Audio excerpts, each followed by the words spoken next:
Écoutez protège nos oreilles. La puissance des baladeurs va être limitée. 18 mois de prison avec sursis requis contre Michel Noir, accusé de détournement de fonds municipaux et d'abus de confiance. Belfort, l'affaire Gigastorage. Le président du Conseil général, un proche de Jean-Pierre Chevènement, mis en examen dans une affaire de financement d'entreprise. La SNCF et les sociétés d'autoroutes concurrentes de France Télécom. Dans les deux cas, ces entreprises possèdent un réseau téléphonique qui pourrait être beaucoup plus largement exploité. Les chantiers de Saint-Nazaire mettent à l'eau un véritable palace flottant, la splendeur des mers. Madame, monsieur, bonsoir. Les députés français se préoccupent de nos oreilles. Ils viennent de décider de réduire le nombre de décibels autorisés dans les baladeurs, les Walkman en anglais. Au-delà de l'anecdote, il s'agit d'un véritable problème de société. Beaucoup de jeunes subissent aujourd'hui des lésions auditives irrémédiables pour avoir poussé le son trop à fond. Jean-Daniel Flézaquier, Alain Locatio. Sur les baladeurs et les concerts de rock, on peut vous poser des questions? Vous m'entendez pas? Vous m'entendez? Vous m'entendez? Voilà. Bonjour. On voudrait savoir si vous aimez écouter la musique fort. Bah ouais, Et ça veut dire quoi fort? Bouton de volume à fond? bah de toute façon, pas complètement quoi. S'il vous plaît. S'il vous plaît. Ah non. Est-ce que vous aimez écouter la musique fort? Musique fort, oui. Ouais. Et est-ce que vous l'écoutez très souvent à fond? Très souvent, oui.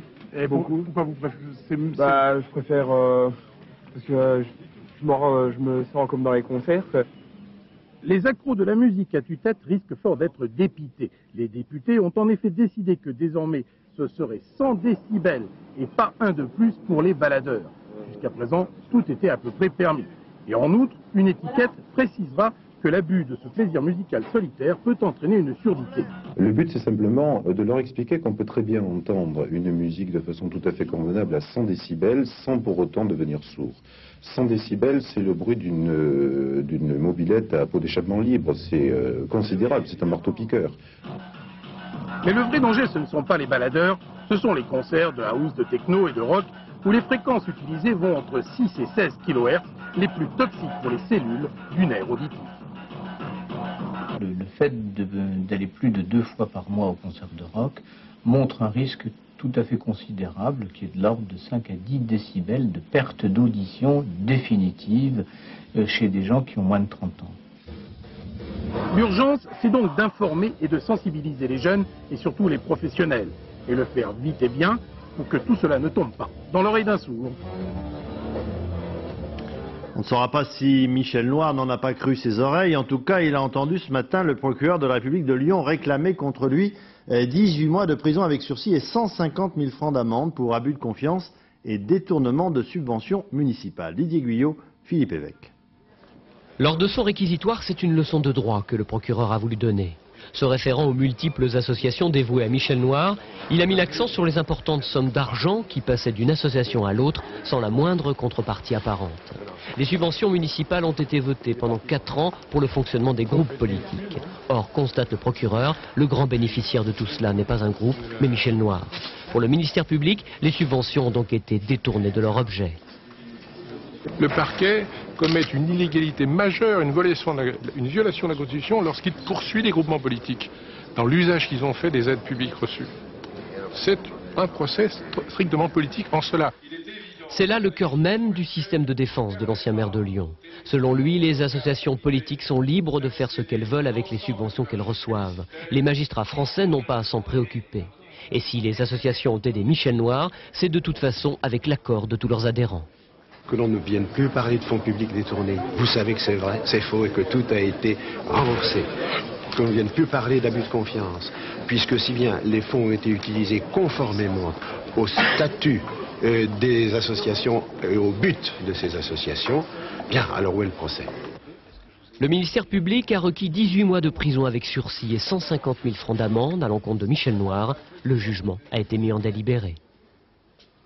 La Corse doit obtenir le statut de territoire d'outre-mer. Cette déclaration fracassante dans le Parisien de ce matin est celle de François Santeny, responsable de la Conculta, un parti proche de l'ex-FLNC Canal Historique, dont on dit qu'il a actuellement des contacts avec le gouvernement français pour mettre un terme à la violence dans l'île. Une déclaration qu'il faut donc prendre en considération. Michel Fine, Patrick Desmulliers.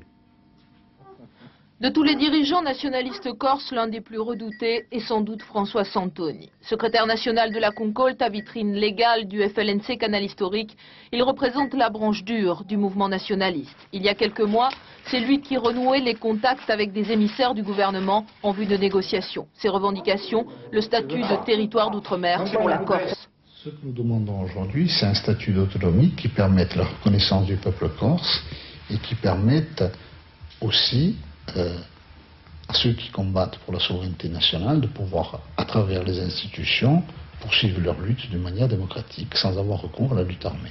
Il y a 2 mois, le FLNC Canal Historique avait décrété une trêve des attentats, mais depuis, les négociations semblent marquer le pas. Il est vrai qu'aujourd'hui, il y a un doute qui s'installe au sein de la mouvance nationaliste, notamment chez nous, sur la volonté réelle de l'État, ou d'une partie de l'État, à vouloir régler le problème corse. Je crois qu'on ne doit pas être tributaire des luttes intestines du gouvernement. Tout le monde demande à l'État de clarifier le jeu. Et si l'État ne clarifie pas le jeu? Je crois que l'on va au-devant de lendemains qui déchantent. Ça veut dire quoi des lendemains qui déchantent? Ça veut dire que vous risquez d'avoir une implosion totale de la société corse. Ce que François Santoni redoute par-dessus tout, c'est l'exacerbation des conflits entre les différentes fractions du mouvement nationaliste. Aujourd'hui, chaque mort en Corse éloigne un peu plus l'espoir de négocier la paix. 3 élèves du lycée professionnel Pierre Mendès France de Péronne dans la Somme ont reconnu finalement avoir posé la bombe artisanale qui a explosé hier dans les toilettes de l'établissement. Leur seule mauvaise excuse, ils voulaient mettre, disait-il, de l'ambiance. Heureusement, personne n'a été blessé. Patrice Rabdal. Donc, nos 3 compères voulaient mettre un peu d'ambiance et défier l'institution scolaire. Résultat, 300 000 francs de dégâts et 2 élèves expédiés à l'hôpital. Par prudence, nous dit-on, puisque le premier est simplement choqué et le second a inhalé de la fumée. Le bilan aurait pu être plus grave. Une 60aine d'élèves se trouvaient en effet à proximité des lieux au moment de l'explosion. C'est 1 heure ou 2 après qu'on se dit mince, on se pose des questions, on se demande s'ils voulaient nous atteindre ou pas, quoi. Vu l'heure, c'était juste après les remontées, quoi. Atteindre les autres? Pas vraiment. Les 3 élèves qui ont avoué avoir fait exploser la bombe artisanale insistent, ils voulaient simplement s'amuser. Alors ils ont acheté de l'acétone, une bonbonne de gaz et ont confectionné une mèche avant de l'allumer. La justice appelle ça de la préméditation, le tarif peut aller jusqu'à 10 ans de prison. Et au lycée, on précise que les 3 apprentis sorciers, dont l'un est mineur, ne s'étaient jamais fait remarquer. Et bien maintenant, c'est fait. À Paris, un lieutenant de police est mort aujourd'hui des suites d'une tentative de suicide. Âgé de 30 ans, cet officier est le 13e policier à mettre fin à ses jours depuis le début de cette année 96. Des syndicats de la profession réclament au gouvernement un suivi psychologique pour les fonctionnaires de police qui se trouveraient en difficulté. Il y a un an, Élodie Lussac, championne d'Europe junior de gymnastique, était considérée comme l'un des espoirs, tout premiers espoirs français de cette discipline. Blessée au dos au cours d'une compétition, elle n'a plus guère l'espoir de reprendre aujourd'hui ou demain le chemin des gymnases. Et ses parents portent plainte car ils estiment que la Fédération française de gymnastique a très mal soigné leur fille. Florent Gautreau. Élodie Lussac, France. À son âge, on fait encore des rêves, celui d'être championne olympique par exemple. Mais Élodie Lussac ne sera pas à Atlanta cet été et sa carrière au plus haut niveau est compromise. Tout ça à cause d'une fracture de fatigue aux vertèbres lombaires il y a 18 mois lors des championnats du monde par équipe. La famille d'Élodie, qui attaque aujourd'hui la fédération, n'y voyait à l'époque qu'une malheureuse fatalité.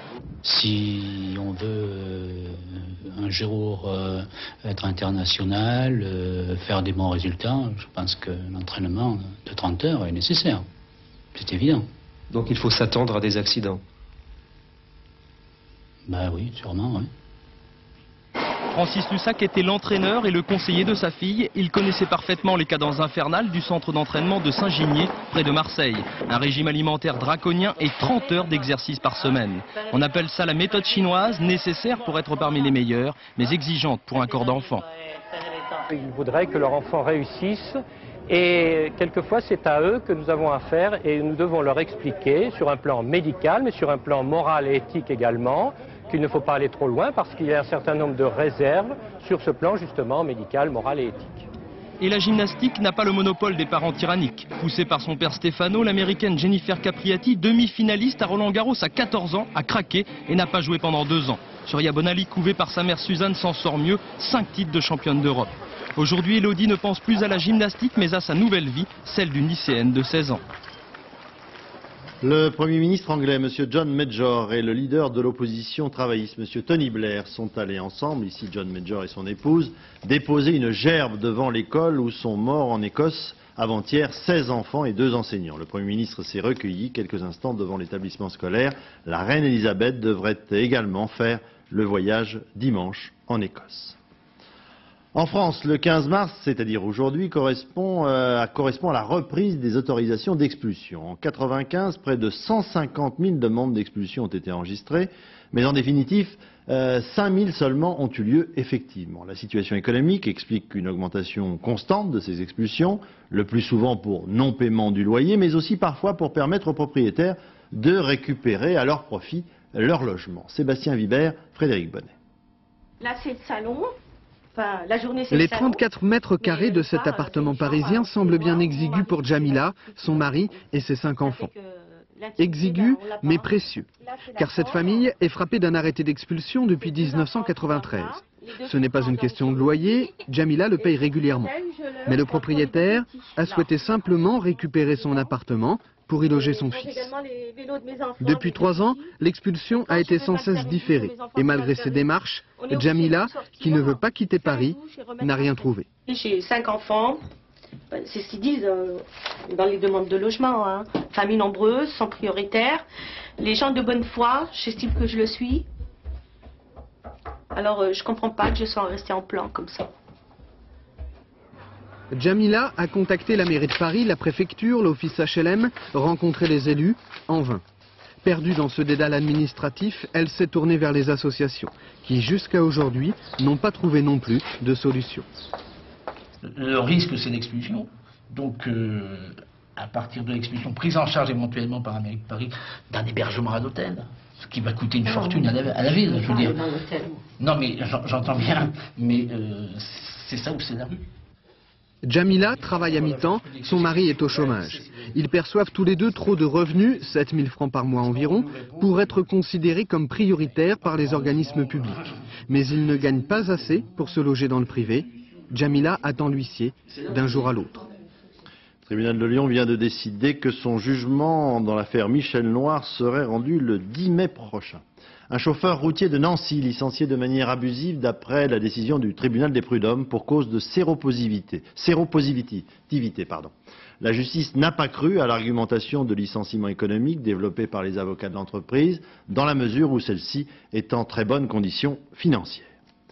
Pour le Premier ministre Alain Juppé, le gouvernement a commencé par lui-même, doit s'inspirer du président Chirac et visiter la France pour expliquer la politique qui a été mise en route et qui consiste à améliorer, dit le Premier ministre, notre vie quotidienne. Monsieur Juppé, qui n'est pas au mieux dans les sondages, veut tout de même positiver pour lui, avec quelques jours d'avance d'ailleurs, c'est le printemps pour la France. Jeff Wittenberg, Denis Pardano. Ouais, je t'ai vu. Détendu, plaisantant, pour un peu on le croirait déjà en campagne électorale. Ce qu'Alain Juppé a à conquérir aujourd'hui, ce n'est pas un siège, ce n'est pas une fonction, non, c'est la popularité auprès des Français. Les sondages ont beau être défavorables, le Premier ministre, lui, trouve que dans la rue, son nouveau style passe bien. Ça me fait toujours plaisir, vous voyez que les gens sont gentils, hein. On va aller les voir là-bas. Et c'est ainsi qu'Alain Juppé s'invite à la terrasse des cafés, discute, blague, questionne à tout va, oublie le protocole, veut abolir les distances. L'homme a intérêt à changer d'image, il suit les leçons du président de la République, rien de tel qu'un bon voyage en province pour se ressourcer. Pour promouvoir en tout cas une politique, le logement sera le thème du jour. À l'heure où l'on réautorise les expulsions, lui défend son bilan, 10 000 logements d'urgence débloqués en 6 mois. Mais ce n'est pas tout. Alain Juppé veut reprendre l'initiative. Il se donne un but, répété hier à tous les ministres, le bien-être des Français. Jacques Chirac semble lui avoir donné du temps. S'il y avait ce matin des manifestants près du cortège officiel, il en fallait plus pour chagriner l'humeur d'Alain Juppé. Nous sortons de l'hiver et nous entrons dans le printemps. Même si il y a un peu de brouillard encore ce matin ici à Caen, c'est vrai. Nous entrons dans le printemps et pas uniquement sur le plan météorologique. Je crois aussi pour la France, Emploi, logement, monnaie unique, réforme fiscale, désormais Alain Juppé promet d'agir sur tous les fronts. Lui-même le dit, il se donne 2 ans pour réussir, 2 ans, soit la distance qui nous sépare des législatives. Le cap politique est aujourd'hui fixé. Et si l'on en croit le dernier sondage en date, c'est ça pour le Parisien. Monsieur Juppé a effectivement besoin de rencontrer les Français. Il perd 4 points sur le mois précédent avec 32% de bonnes opinions. Le président de la République, lui, reste égal avec 46% de bonnes opinions. Face à cette volonté de rencontre des Français de la part du gouvernement, M. Le Pen, le président du Front National, se demande lui si en fait M. Chirac ne serait pas en train de préparer des élections législatives anticipées. Dans le département du Nord maintenant, c'est un ancien Premier ministre, M. Balladur, qui a visité aujourd'hui l'ensemble de cette région et qui a développé encore un certain nombre de conseils au gouvernement Juppé, notamment en matière d'allègement des charges sociales pour les entreprises. Françoise David, José Boulestex. L'exemple demande à être suivi, eh bien je pense que tous, nous voulons vous suivre. Merci. Il n'est plus Premier ministre et, dit-il, n'est candidat à rien. Pourtant, tout comme l'actuel occupant de Matignon, Édouard Balladur va à la campagne. Un jour à Nantes ou à Amiens, un autre comme ici, dans le Nord. Et si au même moment Alain Juppé effectue un déplacement en Normandie, ce n'est que pur hasard. Mon voyage dans le Nord était prévu depuis 1 mois, n'est-ce pas, Monsieur le Président? Depuis 1 mois, je le fais à la date prévue et puis c'est tout. Édouard Balladur n'avait pas sacrifié au rituel du salon de l'agriculture. Une visite dans une porcherie modèle l'a réconcilié avec le monde agricole. Comme chef du gouvernement, il avait signé avec la ville de Valenciennes une convention d'aide à l'insertion, d'où un petit tour sur le terrain pour rencontrer les bénéficiaires. Bon courage. Merci bien. Au revoir. Car la lutte pour l'emploi reste la préoccupation d'Édouard Balladur, qui formule une demande pressante à l'actuel gouvernement. Il nous faut également engager dès maintenant la baisse des impôts. Les Français nous ont demandé, en nous faisant confiance, à plusieurs reprises, d'engager notre pays dans cette voie. Acteur, mais aussi observateur de la vie politique, Édouard Balladur veut poursuivre son tour de France. Il a sans doute d'autres conseils à donner au gouvernement. À Belfort, l'affaire Giga Storage, du nom d'une société américaine qui devait s'installer sur le territoire, connaît aujourd'hui des rebondissements juridiques et politiques à la fois. Question, que sont devenus les 12 millions de francs que les pouvoirs locaux ont investis pour faciliter l'installation de cette entreprise? Après le PDG, un Bulgare qui est en prison, 2 hommes ont été mis en examen aujourd'hui, le directeur de la société d'économie mixte qui finançait l'opération et sans aucun doute le président du Conseil général, proche de Jean-Pierre Chevènement, le maire de Belfort. Philippe Boisserie, Ludovic Fossard. Devant le palais de justice de Belfort, Christian Proust pouvait compter sur 200 amis et élus. Mais à l'intérieur, la partie semble plus difficile.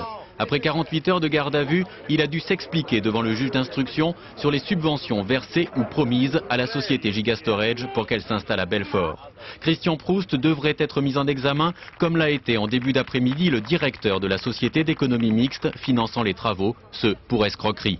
Mais les heures passant, une incarcération pourrait être décidée. Une hypothèse qu'il évoquait avant de se rendre chez les policiers.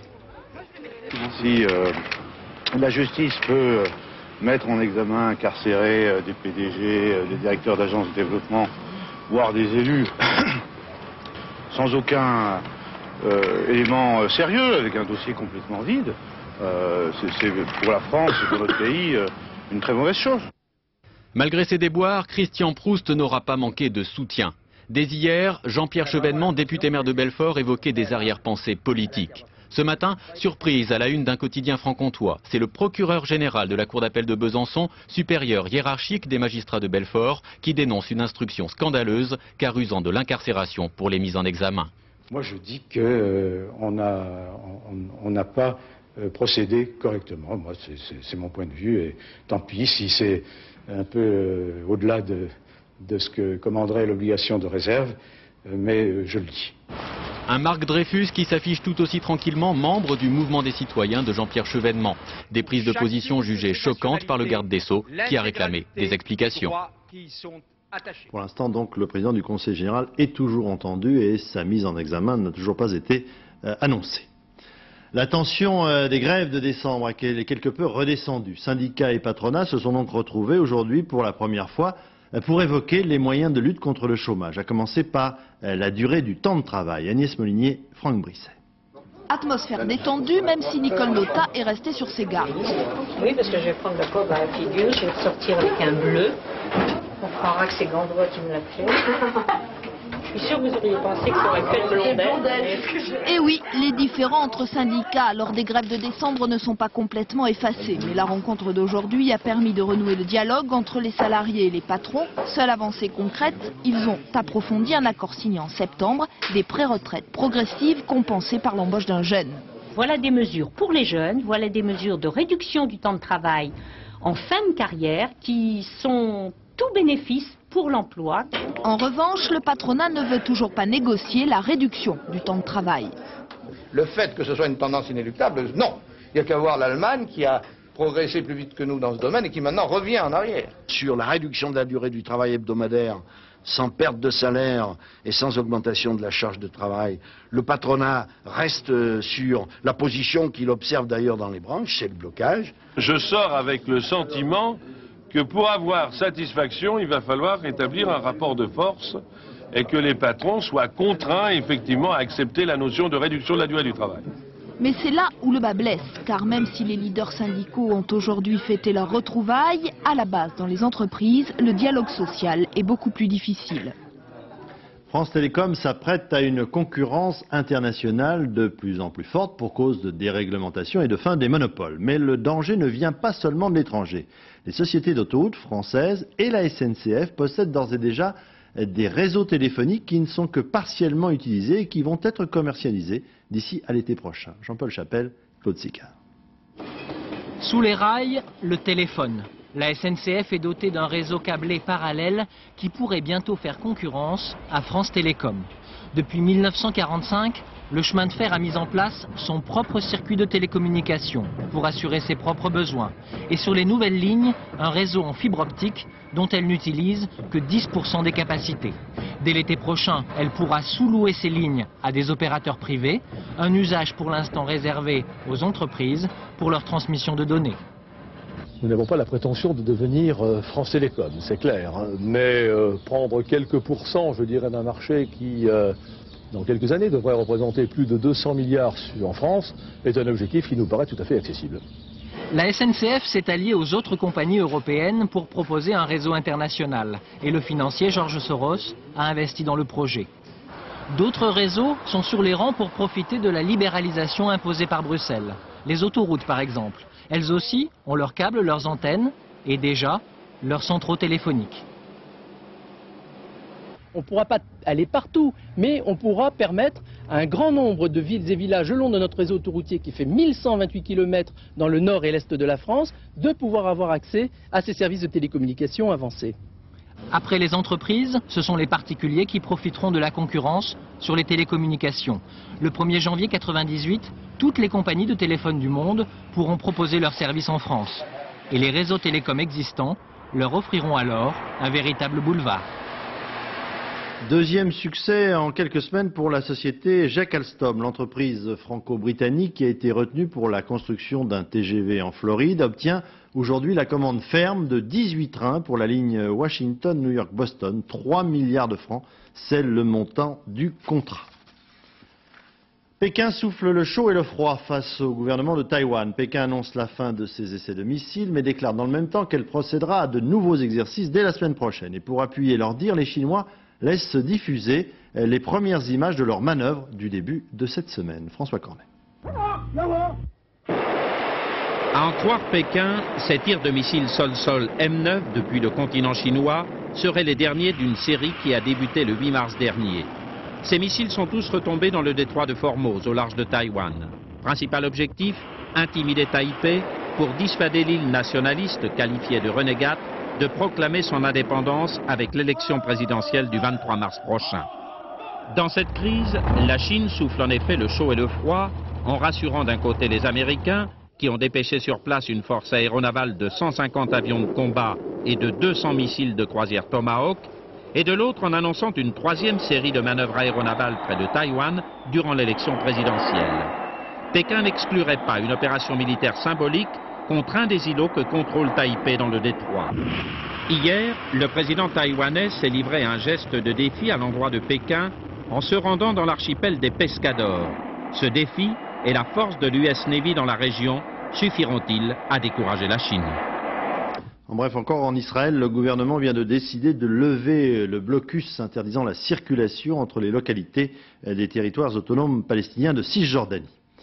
En Allemagne, le parquet fédéral vient de lancer un mandat d'arrêt contre un ministre iranien, précisément le ministre des Renseignements, qui est, selon la justice allemande, impliqué dans un attentat à Berlin qui avait fait 4 opposants kurdes au régime de Téhéran. Jérôme Catala. Septembre 1992, dans un restaurant de Berlin, 4 opposants kurdes iraniens sont assassinés par balle. Rapidement, la police arrête les auteurs présumés de cet attentat. Mais au-delà de ces hommes de main, un Iranien et 4 Libanais, la justice s'intéresse surtout aux commanditaires. Les services secrets de Téhéran sont mis en cause. La justice allemande va jusqu'à ouvrir une enquête contre le ministre iranien des Renseignements, Ali Falarian, pour finalement décider aujourd'hui de lancer un mandat d'arrêt contre lui. Le parquet fédéral de Karlsruhe a donc réalisé une première, car ce mandat d'arrêt lancé contre un membre du gouvernement de Téhéran équivaut en fait, en droit français, à une inculpation. Cette décision du parquet fédéral allemand était attendue depuis plusieurs semaines, mais elle pourrait provoquer quelques difficultés pour le gouvernement d'Helmut Kohl. Bonn est en effet le premier partenaire commercial européen de Téhéran, et s'est toujours affirmé contre les États-Unis en faveur de la poursuite du dialogue critique avec l'Iran. En Sardaigne, c'est un car-ferry qui s'est échoué sur la côte. Ces 440 passagers ont pu heureusement être évacués. On ne connaît pas encore les raisons de cet accident. Le bateau, qui n'enregistre aucune voie d'eau à l'intérieur, doit être dégagé dans les heures qui viennent. Événement heureux à Saint-Nazaire, la livraison d'un magnifique paquebot de croisière, la Splendeur des mers, affrété par une compagnie norvégienne. Ce navire a donné 5 millions d'heures de travail au chantier de Saint-Nazaire. Sa construction a duré 18 mois. C'est une véritable ville flottante. Jacques Deveau, Gabriel Camilla. 264 mètres de long, 25 nœuds en vitesse de croisière, 2000 passagers et 700 membres d'équipage. Le Splendor of the Seas, le dernier né des chantiers de l'Atlantique, ne déroge pas à la tradition. C'est un mélange de luxe et de technologie. La prouesse technique, c'est de réaliser 6000 mètres carrés de surface vitrée sans affaiblir les structures. Pour les ouvriers des chantiers, c'est toujours la même fierté. Au niveau des Français, on peut être fier de faire des constructions comme ça. C'est quand même un bon passeport. Quand même. Sur une carte d'identité, sur un CV, ça fait pas mal quand même, quand on a fait les bateaux comme ça, qui s'envoient à Miami. Enfin, je vois surtout le luxe qu'il y a, et ça fait un peu mal au cœur. Le luxe, François Zanella l'a découvert. Ce mineur lorrain réalise actuellement dans son jardin une copie au 8e d'un paquebot des chantiers, le Majesty, une maquette qui naviguera. On voit quand même qu'il y a du savoir-faire au niveau des chantiers de l'Atlantique parce qu'ils sont superbes. Il n'y a pratiquement pas de mots pour dire la beauté de ces navires, de ces paquebots de croisière. Et vraiment, ils sont des grands couturiers des paquebots de croisière. François Zanella a gagné sa croisière en Méditerranée sur le Splendor. D'autres n'ont pas cette chance. À 28 000 francs la semaine dans la plus belle suite, il ne reste que le rêve. Ça nous fait plaisir, mais on n'a pas les moyens. On est des petits retraités avec un faible budget. Ah, vous le trouvez comment ce bateau? Ah, magnifique. Ah, c'est magnifique. la réussite de la France. C'est le premier que je vois, mais alors je suis émerveillé. Ce bijou a coûté la bagatelle d'1,5 milliard de francs. L'armateur peut compter sur le casino pour se refaire. Un armateur fidèle qui en est à son 6e paquebot construit à Saint-Nazaire et dont le 7e est actuellement en chantier. On reste au bord de l'eau avec une tradition de la région d'Antibes et Nice et jusqu'à Menton, autorisée 45 jours seulement par an. Il s'agit de la pêche à la poutine, une sorte de friture que l'on peut également consommer crue et qui est menacée, dit-on, par les fonctionnaires de Bruxelles, ce qui ne plaît pas du tout aux pêcheurs de la région. Yasmina Farber, Didier Beaumont. Au petit matin, les pêcheurs partent de la plage d'Antibes à la recherche d'un trésor transparent et argenté, la poutine. Pour cette pêche, un filet de 80 mètres est largué tout près du rivage, une véritable moustiquaire où viendront se perdre les alevins d'anchois et de sardines. La tradition remonte à Napoléon III. De Menton à Antibes, les pêcheurs répètent les gestes de leurs ancêtres. Selon l'état de la mer, ils ramèneront quelques kilos de ce précieux magot, une pêche originale qu'ils n'abandonneront à aucun prix. Avec les lois européennes, ils voudraient réglementer toutes ces pêches qui sortent un peu de l'ordinaire.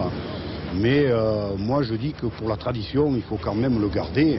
C'est vraiment quelque chose du pays niçois, du pays antibois. Il n'y a que nous qu'on le pratique. Quelles que soient les conditions météo, la pêche à la poutine ne dure que 45 jours. Et un pêcheur ne rechigne jamais à goûter son caviar du Sud dès sa sortie de la Méditerranée. Ça a quel goût? Noisette. De la noisette. Avec un petit fond de moule. Cette saveur se vend bien. 1 heure à peine après la pêche, la poutine se retrouve au marché d'Antibes, environ 20 francs les 100 grammes, plus si elle s'est faite plus rare. Il ne reste plus qu'à la cuisiner, surtout sans tuer le goût. Chacun a sa recette fétiche. À mon goût, c'est l'omelette. On la prépare juste avec un petit peu d'ail et de persil, à peine pour la relever, avec un peu d'huile. On la fait saisir et puis on la tourne, il faut qu'elle soit baveuse. C'est comme ça qu'elle est bonne. Très bonne aussi pochée, en beignet ou crue avec un jus de citron pour les puristes. Une gourmandise de quelques semaines. Après, ce sera le retour de la petite friture. Le sport maintenant. S'ils gagnent demain au Pays de Galles, les rugbymen français qui reviennent de loin remporteront le tournoi des 5 Nations 96. Et cela, ils le doivent en partie à leur entraîneur depuis 6 mois, Jean-Claude Scrella, qui en son temps fut d'ailleurs un 3e ligne international de premier plan. Christophe Duchiron et Hervé Pozzo. 1-1 ce matin à l'aéroport de Cardiff arrivent les joueurs français. Le dernier sorti, c'est l'entraîneur. À la douane, il avait quelque chose à déclarer. On vient pour gagner un match et pour essayer de gagner le tournoi des 5 Nations. En 25 ans de carrière, il a beaucoup donné de sa vie au rugby. Sur le bord des terrains, il a fait rimer joueurs, entraîneurs et bonheur. Et le bonheur, c'est simple comme un coup de fil. Il y a pénalité, c'est hors-jeu. Entre 2 matchs du tournoi, même le samedi, c'est rugby.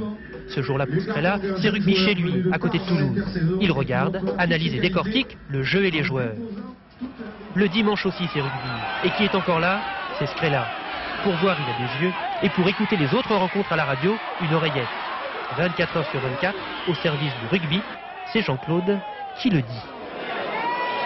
C'est vrai que la nuit, j'arrive à penser des choses, donc je suis obligé de me lever pour les marquer, pour ne pas les oublier le lendemain matin. Mais de là à en rêver, non. On va le gagner, hein. Ça fait 6 mois que Scrella entraîne le 15 de France. Et demain, il y aura peut-être une victoire finale dans le tournoi. Dans les pages jaunes, voici un bleu qui voulait bien parler de Jean-Claude. Je veux dire que c'est un homme droit et vraiment un grand homme. Maintenant, vous savez, il a bien expliqué clairement que si tout allait mal, il ne se gênerait pas pour changer l'équipe, que vous ayez 1 ou 50 sélections. Scrella entraîneur, joueurs et supporters ont trouvé chaussures de rugby à leurs pieds. C'est un homme qui a vécu toute sa vie pour le rugby. Je pense qu'il est très honnête, oui. Et qu'il est intègre, enfin, par rapport à... il trahit pas, quoi. Tout le monde l'aime bien. Dans les pages jaunes de l'annuaire, à eux comme entraîneurs, les dirigeants français ont trouvé Jean-Claude Scrella. Ils sont sans doute tombés sur le bon numéro. Ouais. Allez, à demain. À demain, salut, ouais, ciao. Jalabert a eu chaud et mal aujourd'hui dans l'étape Vitrolles-Saint-Tropez de la course cycliste Paris-Nice. Le champion français est tombé. Il conserve tout de même la première place au classement général avec 51 secondes d'avance sur l'américain Armstrong. Jean-René Godard, Jacques Garniche. Depuis dimanche, c'était l'euphorie. Et puis cet après-midi, en quelques secondes, tout a failli basculer. Le sang qui coule sur le visage, le genou gauche blessé. Laurent Jalabert raconte. Sur le coup, j'étais bien sonné, j'ai tapé la tête de la première, je venais juste d'enlever mon casque. C'est pas trop de chance, c'est une chute bête en bosse. Bon, j'ai été poussé par un coureur qui arrivait derrière, qui m'a pas vu certainement, je sais pas, c'est toujours bête, mais bon, heureusement il y a plus de peur que de mal, j'ai pu repartir, même si ça a été difficile au départ, j'avais très mal au genou, mais bon, je crois que par la suite j'ai pu faire la course normalement, c'est le plus important. Heureusement, depuis le début de la semaine, Laurent Jalabert avait multiplié les exploits et pris ses distances.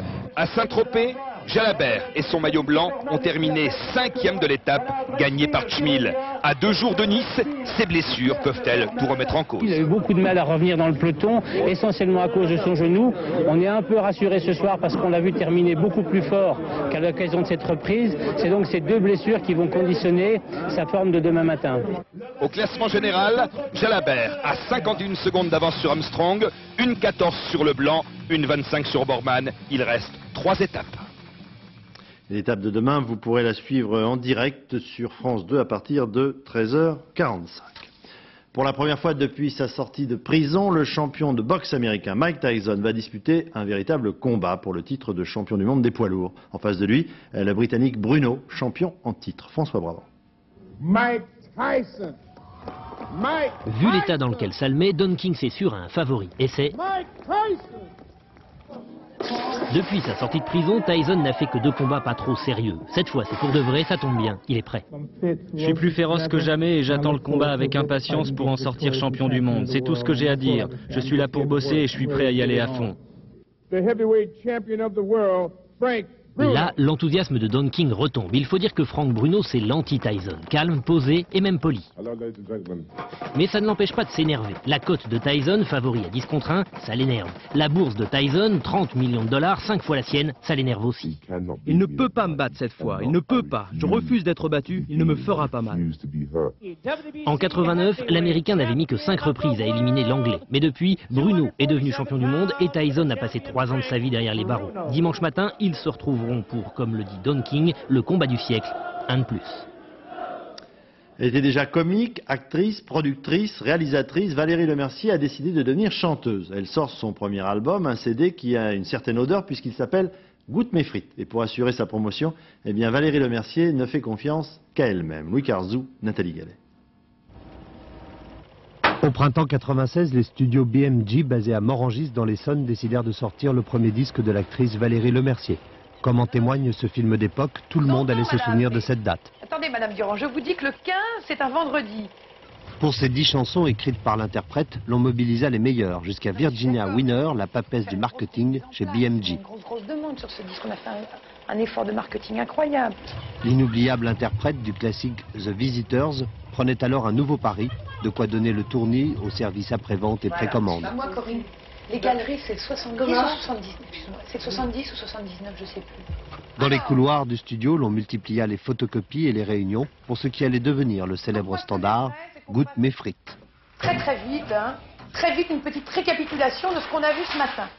Hein, donc moi, ce que je voudrais, voilà, on est là en mars, on va jusqu'en décembre, on commence à 0, on monte, soit exponentiel toujours, et moi, ce que je veux, c'est qu'on termine à 100%.